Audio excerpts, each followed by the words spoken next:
ఇంక్లాబ్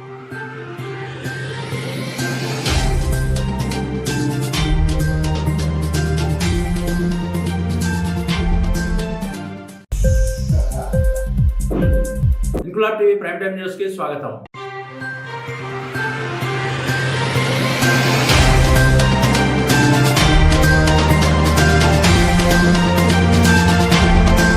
కాకినాడ జిల్లా ఏలేశ్వరం మండల తహసీల్దార్ కార్యాలయం వద్ద 4 ప్రజా సమస్యలపై సిపిఐఎంఎల్ వినోద్ మిశ్రా ఆర్గనైజింగ్ కార్యదర్శి కుసిరెడ్డి గణేశ్వరరావు ఆధ్వర్యంలో మహాధర్నా నిర్వహించారు. స్థానిక బాలాజీ చౌక్ సెంటర్ లో నిరసన చేపట్టి అక్కడి నుండి తహసీల్దార్ కార్యాలయం వరకు భారీ ర్యాలీగా వెళ్లి డిప్యూటీ తహసీల్దార్ కు వినతి పత్రం అందజేశారు. ఈ సందర్భంగా కుసిరెడ్డి గణేశ్వరరావు మీడియాతో మాట్లాడుతూ ఏలేశ్వరం మండలంలో పరిమితడక జయన్నవరం, తిరుమాలి, అడ్డతీగల మండలం కొత్తూరుపాడులో గిరిజన దళిత పేదలకు చెందిన భూములు భూస్వాముల ఆక్రమణలో ఉన్నాయని పలుమార్లు అధికారులకు వినవించుకున్నా పట్టించుకోవడం లేదని అధికారులు వెంటనే స్పందించి గిరిజనులకు దళితులకు న్యాయం చేయని పక్షంలో ఉద్యమం తీవ్రతరం చేస్తామని హెచ్చరించారు. ఈ కార్యక్రమంలో సోమల కుశల, నాగులపల్లి అర్జునుడు, గండేటి నాగమణి, గుమ్మడి పాదాలమ్మ, దొమ్మేటి లక్ష్మి, పారేపల్లి అజ్జమ్మ, వంశారపు రాజారావు, తీగల రాజారావు, వల్లి కొండయ్య, కందుల క్రాంతికుమార్, ఉమ్మి అప్పన్న, ఎం రాజబ్బాయి, కందుల ప్రసాద్ తదితరులు పాల్గొన్నారు.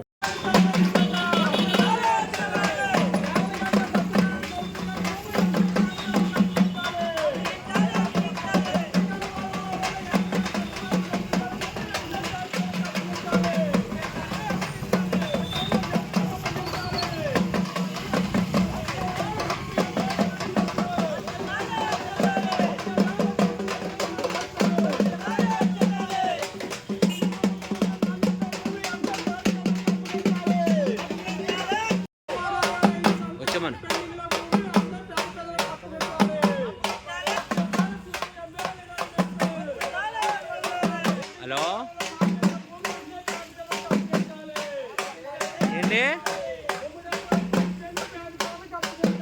మాట్లాడదు ఇవాళ మాట్లాడదు. ఒక గంటలో వచ్చేస్తాను. ఇక్కడ ప్రోగ్రాం చేస్తానండి మామూలుగా. పేదలకు ఇవ్వాలి.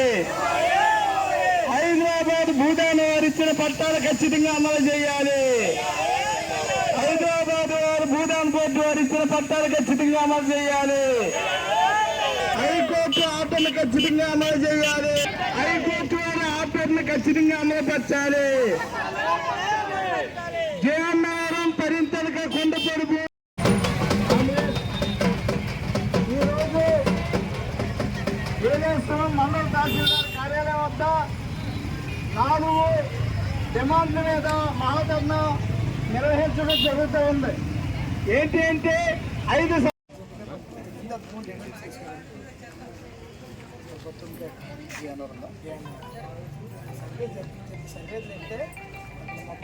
పేరు Kusireddy Ganeswararao, CPML Vinod Mishra organizing committee కార్యదర్శిని. వేళ ఏలేశ్వరంలో ఆర్టీసీ కాంప్లెక్స్ నుండి ర్యాలీగా బయలుదేరి అలాగే బాలాజీ చౌక్ సెంటర్లో నిరసన కార్యక్రమం నిర్వహించి ఏలేశ్వరం మండల తహసీల్దార్ కార్యాలయం వద్ద మహాధర్నా నిర్వహించడం జరిగింది. ఈ మహాధర్నా ప్రధాన ఉద్దేశం ఏంటంటే ఏలేశ్వరం మండలంలో 4 ప్రధానమైనటువంటి ప్రజా సమస్యలు అయినటువంటి డిమాండ్స్ ఏమైతే ఉన్నాయో అనేక సార్లు మండల తహసీల్దార్ వారికి, ఆర్డీఓ గారికి, కలెక్టర్ గారికి వీళ్ళందరికీ కూడా మాకు ఈ యొక్క అధికారుల నుంచి పరిష్కారం. అందులో ప్రధానమైనటువంటి సమస్యలు ఏంటంటే ఈ యొక్క ఏలేశ్వరం మండలంలో ఉన్నటువంటి ఎంతడక అలాగే జయన్నవరం గ్రామస్తులు గిరిజనులు ఎవరైతే ఉన్నారో వాళ్ళు 20 సంవత్సరాల నుంచి కొండపోటు సాగు చేసుకుంటా ఉన్నారు. ఆ కొండపోటు భూమి అడ్డతీగల మండల పరిధిలో అది రాజవమ్మింగ్ రేంజ్ పరిధి అది అయిపోయి ఉంటే ఆ గ్రామ సభ తీర్మానం కూడా జరిగి ఉంటే అక్కడ 2 ఎమ్మెల్యేలు వైఎస్ఆర్ పార్టీ ఎమ్మెల్యేలు 2 కూడా డబ్బు పెట్టేశారు తప్ప ఇంతవరకు ఇవ్వలేదు. ఈ మధ్య కాలంలో గ్రామ సభ జరిగింది. దాన్ని ఆన్లైన్లో నమోదు చేయమని కూడా చెప్పడం జరిగింది. అది ఆన్లైన్లో నమోదు చేయడానికి ఇక్కడ మండల తహసీల్దార్ దగ్గర నుంచి రికమెండేషన్ లెటర్ వెళ్ళాలని చెప్తా ఉన్నారు. తక్షణం ఆ సమస్యని ఈ యొక్క అధికారులు నిర్వహించకపోతే మేము అంచెలుగా ఉద్యమాన్ని తీవ్రతం చేసి వంట వార్పు కూడా ఈ మండల తహసీల్దార్ కార్యాలయం వద్ద నిర్వహిస్తామని చెప్తా ఉన్నాం. ఎందుకంటే ఒక పక్క రైతు భరోసా కూడా 5 సంవత్సరాల నుంచి ఈ యొక్క గిరిజనులకు పడ్డలేదు. ఇది చాలా అన్యాయమని చెప్తా ఉన్నాం. మరో పక్క ఏంటంటే మాజేటి వారి సీలింగ్ భూమి ఏదైతే ఉందో జయన్నవరంలో 9 ఎకరాల భూమి అది ఆక్రమించుకుని అక్కడ ఉండేటువంటి జగన్మోహన్ రావు అనేటువంటి వ్యక్తి ఎవరైతే ఉన్నారో అతను ఆక్రమించుకుని అది అమ్మకం పెడతా ఉన్నాడో, అది కుటుంబ సభ్యుల పేద పెట్టారు. అది హైకోర్టు కూడా డైరెక్షన్ ఇచ్చింది పేదలకు పంచమని. ఎప్పటి వరకు కూడా ఈ యొక్క మండల తహసీల్దార్ వారు సర్వే చేయించలేదు. అంటే ఈ యొక్క మండల తహసీల్దార్ వారు కూడా వాళ్ళలో కుమ్మక్కైపోయి ఉన్నారా అనేటువంటిది మాకు అనుమానంగా ఉందని మేము తెలియపరుస్తా ఉన్నాం. అలాగే ఇక యార్లగడ్డ సత్యనారాయణ చౌదరి అనే వ్యక్తి విజయవాడ అయింది, ఆయన 26 ఎకరాలు సీలింగ్ భూమి గయ్యాలి. అది కొంత సొంత భూమి కొని ఆ భూమిని పిల్లల పేరుని, వాళ్ళ భార్య పేరుని, అందరి పేరుని కూడా తప్పుడు రిజిస్ట్రేషన్ చేసుకుని ఎకరం 50 లక్షల రూపాయలకి అమ్మకానికి సిద్ధం చేసి ఉన్నారు. ఆ భూమిని 86 మందికి ఏలాసురం, జయన్నవరం అక్కడ పేదలందరికీ కూడా అరెకరం చొప్పున పంచిపెట్టమని మేము హైకోర్టును కూడా ఆశ్రయించాం. ఇంతవరకు కూడా వాళ్ళకి నోటీసులు ఇవ్వలేదు. ఎంఆర్ఓ గారు ఇక్కడ ఎంఆర్ఓ ఆఫీస్ ఉందా లేదా అని మాకు డౌట్ వేస్తా ఉంది. ఎందుకంటే మేము పెట్టిన ప్రతి పిటిషన్కి వాళ్ళకి నోటీసు పంపి మాకు ఎండార్స్మెంట్ ఇవ్వాల్సినటువంటి పరిస్థితి ఈ ఎంఆర్ఓలకు ఉంది. కానీ ఆ పని ఎందుకు చేయడం లేదు ఈ మండల అధికారులు? అంటే ఈ యొక్క భూస్వామి అధికారులతో కుమ్మక్కైపోతున్నారా? అసలు ఏంటి మాకు అర్థం కావటం లేదు. ఈ వైఎస్ఆర్ ప్రభుత్వం ఉన్నంతకాలం అనేక ఇబ్బందులు పడ్డాం.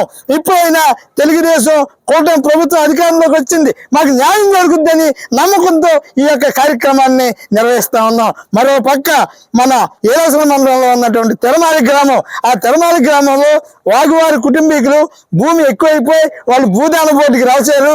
ఆ భూదాన బోర్డుకి రాసింది వీళ్ళు బెనామీ పేర్లు కొంతమంది ఊళ్ళోని ఉద్యోగస్తుల పేర్లను పెట్టి వాళ్ళే పొందికిచ్చుకుని వాగు గొన్నబాబు అది అనుభవంతా ఉన్నాడు. దీన్ని హైదరాబాదు భూదాన బోర్డుకి తెలియపరచగా వాళ్ళు నోటీసులు పంపి అనర్హులందరినీ రద్దు చేసి అక్కడ దళితులకి పట్టాలు ఇవ్వడం జరిగింది. ఆ పట్టాలు పట్టుకుని మేము ఎంఆర్ఓ ఆఫీస్కి వస్తే మేము పరిశీలిస్తున్నామని 2 సంవత్సరాల నుంచి వేధిస్తున్నారు తప్ప ఆ యొక్క పట్టాల ద్వారా వాళ్ళ పేరుని అడంగంలో ఉన్నటువంటి పాత వాళ్ళ పేరుని రద్దు చేసి బ్లాక్ లిస్ట్ లో పెట్టకుండా ఈ ఎంఆర్ఓ గారు పోయిన ఎంఆర్ఓ గారు 50,000 రూపాయలు లంచం అడిగినట్లు మాకు తెలిసింది. మన మారిపోయిన ఎంఆర్ఓ గారు ఆయన మరి ఎందుకు ఇలా చేస్తున్నాడో మాకు అర్థం కాలేదు. ఆ ఎంఆర్ఓపై చర్యలు తీసుకుని అక్కడ పట్టాలున్నటువంటి ఈ యొక్క తిరుమల దళితులకు ఆ భూమి ఆన్వారు చేయకపోతే ఉద్యమం తీవ్రతం చేస్తామని. ఇంక్లాబ్ టీవీ వీడియోలు మీకు నచ్చినట్లయితే లైక్ చేయండి, షేర్ చేయండి, కమెంట్ చేయడం మర్చిపోకండి. సబ్స్క్రైబ్ చేయని వాళ్ళు వెంటనే సబ్స్క్రైబ్ చేసుకోండి. మా వీడియోలు మీరు వెంటనే చూడాలనుకుంటే కింద ఉన్న గంట సింబల్ని గట్టిగా కొట్టండి.